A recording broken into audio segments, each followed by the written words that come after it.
naomba nikae. Akampokea, akaishi vizuri sana. Unaweza ukaishi vizuri na wageni, unaweza ukaishi vizuri na watu ambao hawakutambui. Yule anayekutambua akawa bado ana maskendo ya moyo wake, kuzoeana na kujuana, akakudharau.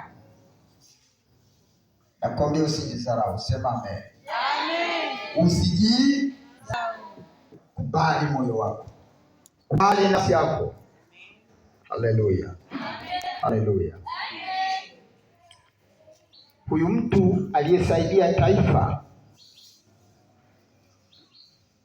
kwa Sauli, leo amekuwa ni mtu wa kukimbia kimbia na kutoroka.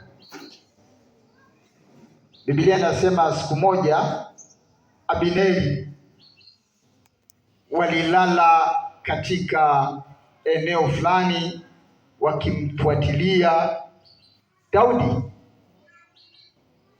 Daudi anawacheki, yuko juu ya kilima, anawaona wamelala, alafu wamelala kwelikweli. Anasema sasa mimi naenda paka pale pale walipolala. Abineri yeye ni bodyguard, anamlinda Sauli, wanachapa usingizi tu. Akafika mpaka pale na mkuki wake pamoja na watu wake, wakawazunguka pale, wakawaangalia. Hamna kitu hawa, naweza kuwafuta wote. Cha kufanya hapo, asiwepo hata mmoja mfuasi wangu. Daudi anaongea, wakutia mkuki kwa hawa watu. Wameasi, wanatuchukia, lakini Mungu yeye ndiye atawaua.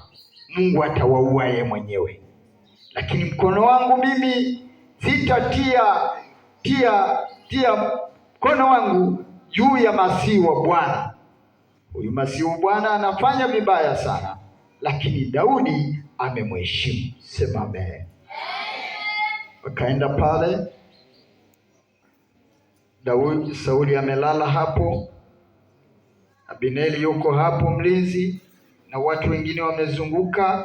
Wakaruka moja baada ya mwingine, mpaka mahali alipolala Sauli. Wakachukua dumu la maji, wakachukua na mikuki yao, afu wakaruka hao, wakaondoka. Wakaenda kusimama mahali pa juu kwenye mlima, wakasema, Abineri,